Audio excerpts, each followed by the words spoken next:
A study by the Harvard School of Public Health is causing alarm after researchers suggested Americans may need to continue some social distancing measures until the year 2022. That could include intermittent stay-at-home orders and school closures. Researchers caution it's one of the worst case scenarios, and it could be altered dramatically if an effective treatment ends up being found or if a vaccine were to become available. But realistically, how are we doing when it comes to flattening the curve, and how close are we to loosening any of the restrictions? Dr. Frank McGeorge is here with a reality check from local researchers. Doc?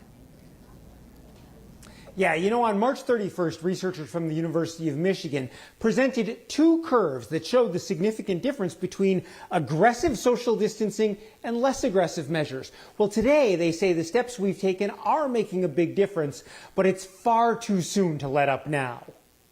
At least in Southeast Michigan, where we have the best line of sight, that from a hospital use standpoint, that we've hit the peak.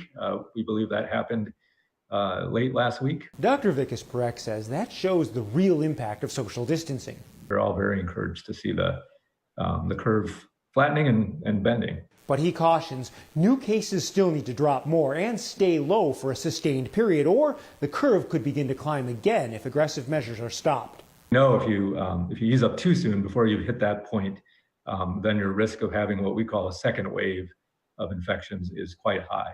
The goal of keeping everyone isolated from each other is to give the virus nowhere to go. That's especially important in the case of people who don't realize they're infected.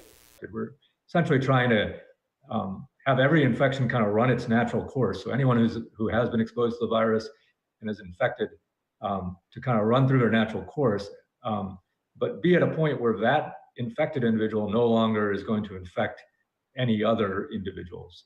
The lessons of the Spanish flu of 1918, a reminder of the power of patience. We know there that cities that sort of backed off on social distancing too early experienced a second wave, and often a very large second wave of infections that led to unnecessary death. And so, we just don't want to repeat some of those errors.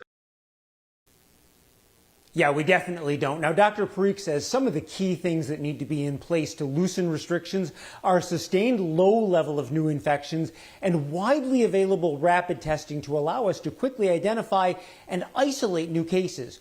We also need to be able to do contact tracing on those new cases to identify the people that they've exposed and then quarantine those individuals, as we were at the beginning of this outbreak. That's kind of the bottom line here. But Frank, if we sort of don't go with a fleet mentality and all the ships start moving at their own speed, how much concern is there about cases being brought in from other states, other countries, as their restrictions are lifted? Well, no doubt that is a major concern. For example, in Singapore and Hong Kong, when they reopened some travel, there was also some reintroduction of the virus from people returning home from other places. It's also really important to note there are a lot of unknowns here at this point. How long any immunity might last, whether we can find an effective treatment, and how long it takes to make a vaccine. And until we have a lot of those answers, we don't know when the end of this is truly going to be. It'll be really complicated. All right, Frank.